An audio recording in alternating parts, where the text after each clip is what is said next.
All right, welcome, folks. We're back again. Welcome to the Sports Science Associated with Covering Elite Receivers training video.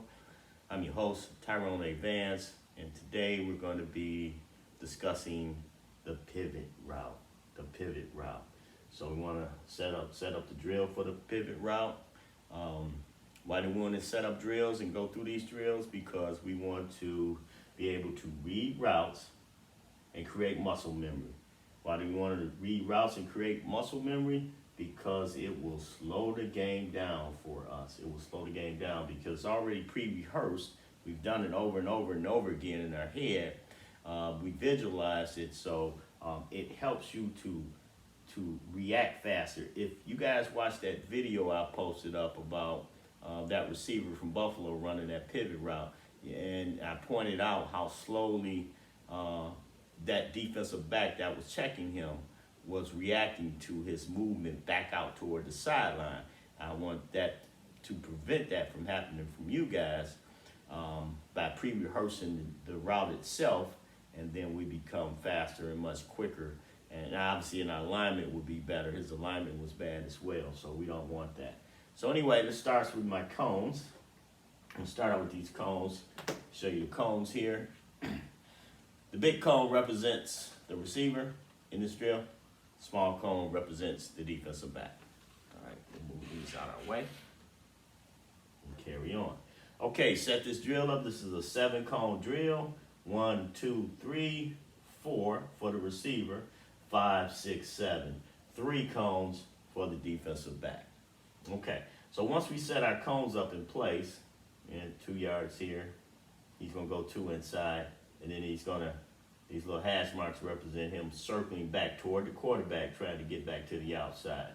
Now, conversely, I'm going to count out 4 from here, 4 yards back. And from there, I'm going to go 2 yards back, my second cone, and then 2 yards up at an angle. Remember, I'm planting on that back foot, and I'm exploding forward 2 yards. And then I'm pivoting and exploding off my back foot. And remember the splits we said we want somewhere around 33 inches, nice low explosive release headed back toward the football. And we want to focus on trying to get to that receiver's outside arm. Why do we want to do that? Well, you want to get to his outside arm because quarterbacks, they have a tendency sometimes, especially if it's a taller receiver, they'll throw the ball a little bit high. And if we're too shallow on the inside, flat on the inside, then we'll miss that and won't be able to make a play on the ball. I'd rather be headed toward his outside arm, and if the quarterback does throw it toward his hip or toward his midsection, I can just take my off arm, my inside arm, and just poke the ball away. If he throws it high, then I still have an opportunity because I'm focused on his outside arm that I can get up high with him and poke that ball away with my outside arm, trying to strip his outside arm down if I get a chance to do that. Now notice here, when this receiver makes that end cut here, he's going to take 2 steps and then he's going to swing back outside.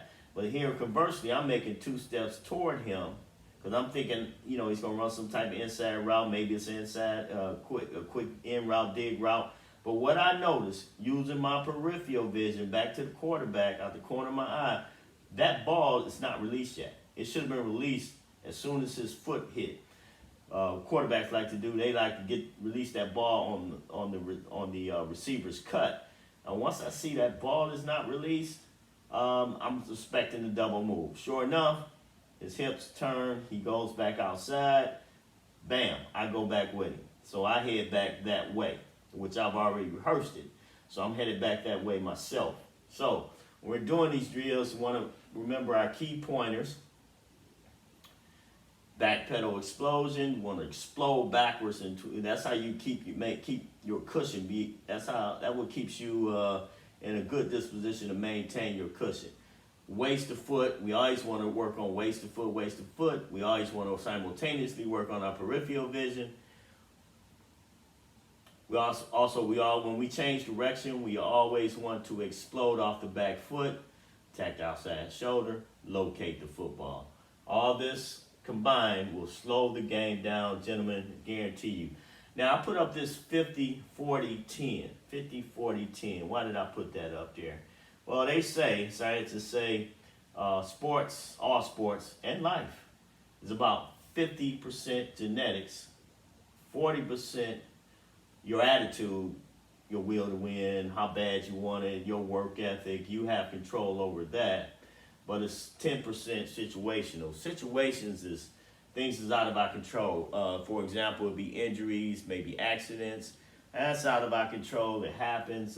We don't worry about what we can't control. But and you know, we're not born with our 50% genetics. You're just blessed to be born with it. So if you are, that's great, and you can take advantage of it. So that concludes our drill session on the pivot route. I want to remind you guys that if your program needs help, get in contact with me through Coach Up. I gladly come out. We negotiate something, and I'll come out and I'll teach the defensive backs.